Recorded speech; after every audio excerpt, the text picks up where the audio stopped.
Okay, so you have the Fool card and it's upright for you.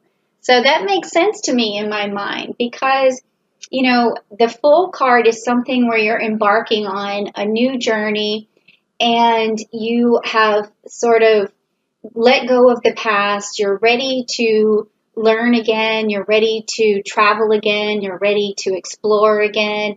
And you are very open to a lot of different possibilities. There's just a lot going on for you.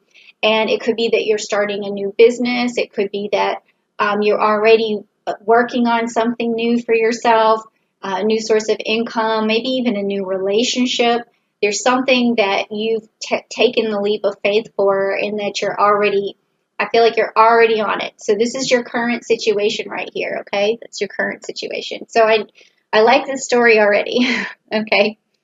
So let's put that back. And this next card is it's like a bridge. It's like what you cross over to get to the other side, to like what might be in your way or what might help you along the way. Like, what's your bridge going to look like? Is it going to be a nice bridge or an unsturdy, unshaky bridge? Like, what are we going to see here? Okay, and also while I'm looking at that, I'm just going to look down to see if I have, anything going into Taurus for the month of May.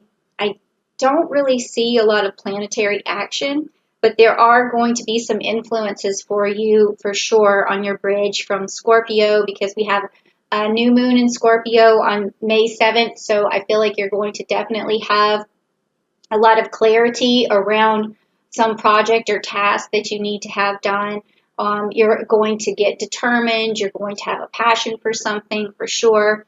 And then we also have the sun entering Gemini on May 20th, and then a moon in Gemini on May 22nd. So then that even after you've gotten this ability to move forward and to buckle down on your goals, you're also going to be able to really communicate those goals as well. And things are going to start moving for you, moving and shaking. So let's just see what this bridge says about that Ace of Cups right there.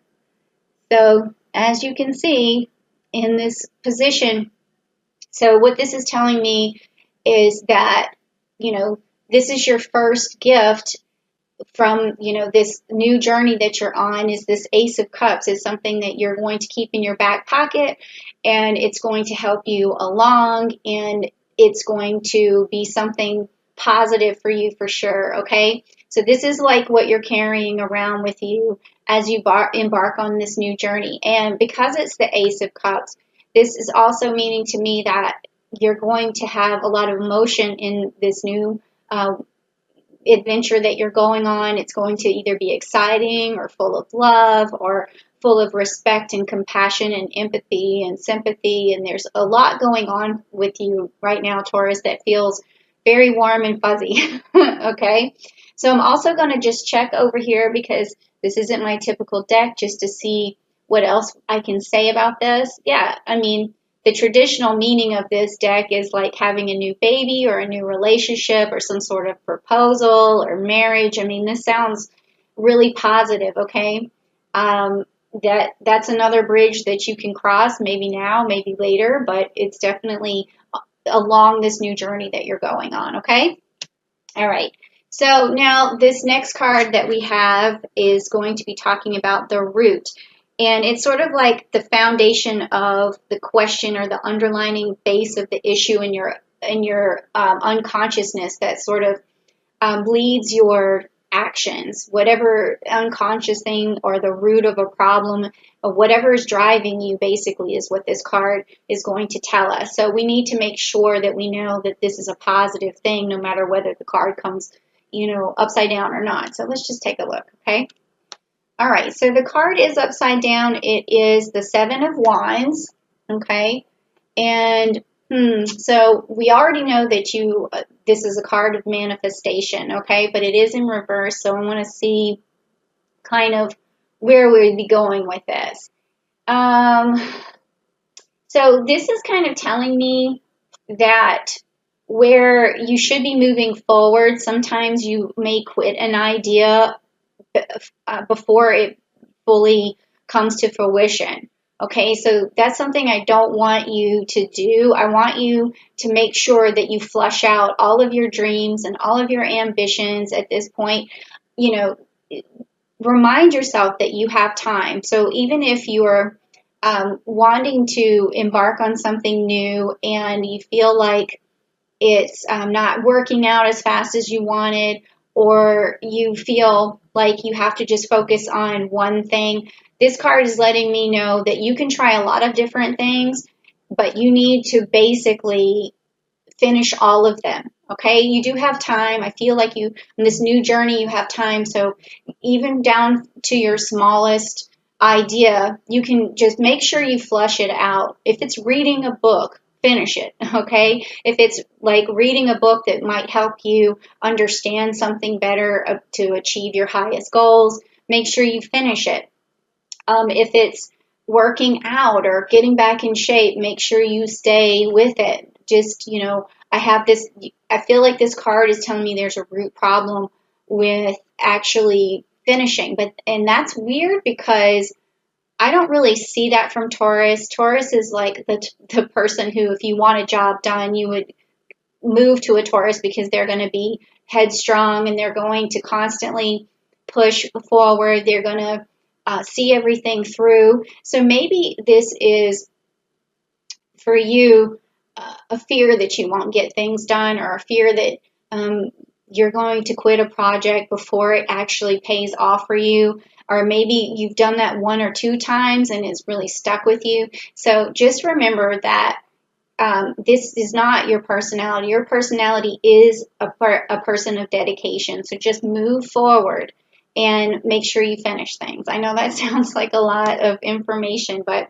when I get stuck on this channeling, it just keeps coming. And let me see what else. You have that Scorpio energy working for you in May, so I think that's going to be something that's going to help you finish projects. We also have Mercury in Gemini. We have the Sun and the new moon in Gemini, so that communication is going to help you get things done for sure. We have Mars in Pisces, so on the 13th. So I feel like there's going to be a clear road ahead, not too many disagreements, not too many confrontations. I feel like you're going to be able to move forward really well in May, okay? So then let's also look at the next card that we have in line here, and this is going to be the recent past.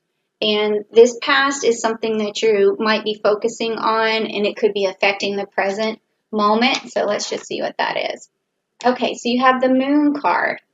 Okay, so the Moon card. So this is telling me that in the past you've had some either a little bit of distrust for people, or you have too much sympathy for people, and that to your detriment. Okay, there's also secrets. Maybe there's something there. Then there's also things that need to be brought to light. So I would say that, this may not be a bad thing for having this card be your past. I mean, it's good to have sympathy. It's good to understand who you should and shouldn't trust. It's good to have gone through a few, upsets to grow as a person. So I think that as long as you use like whatever wounds you have and scars you have to toughen yourself up and to push yourself forward, I think that's really going to help you mentally just stay the course. Okay, so that's not bad. That's not a bad card to have. I should probably leave these over for you, but we've already kind of started. So, all right, so the next card that we have here is a possible outcome in May. Like, where is this going? Where is the Fool going? Not that I'm calling you a fool, but let's see where he's going.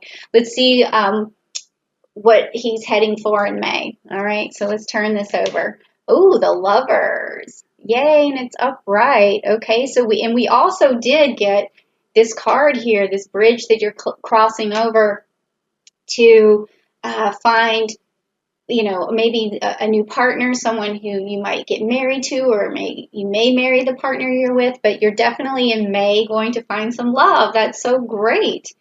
You know, I love it when I see that because, you know, I'm ruled by Venus. I'm a Libra, six stellium. So this is like eye candy to me. Okay. So that's good. I hope you do find someone. And if you do, please tell me because I need to hear the gossip. I need to know what is going on. All right. So bow chicka bow. All right. Now, next we are going to look at your future influences that could unfold, like something that is going to spark you along. Okay, so let's see what that is. All right, so we're getting a lot of upright cards, which is good. And this is the Nine of Pentacles. Ooh, and look at that. That's beautiful. Okay, and it is upright, so I want to see. Okay, all right, let's see, Pentacles.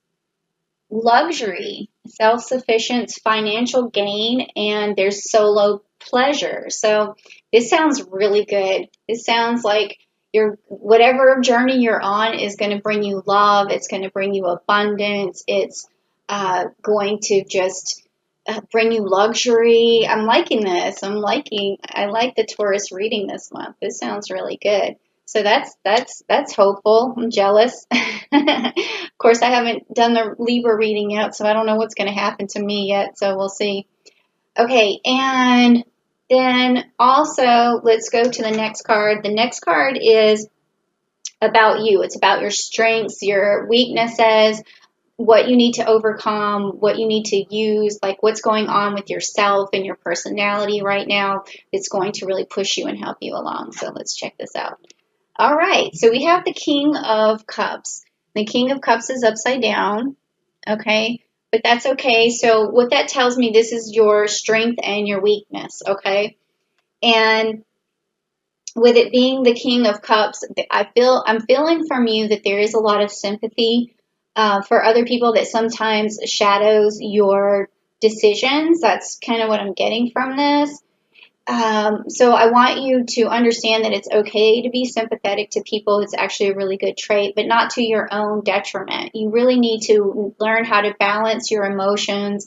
And that's why, you know, we have the two cups here. And I just want to check out as well.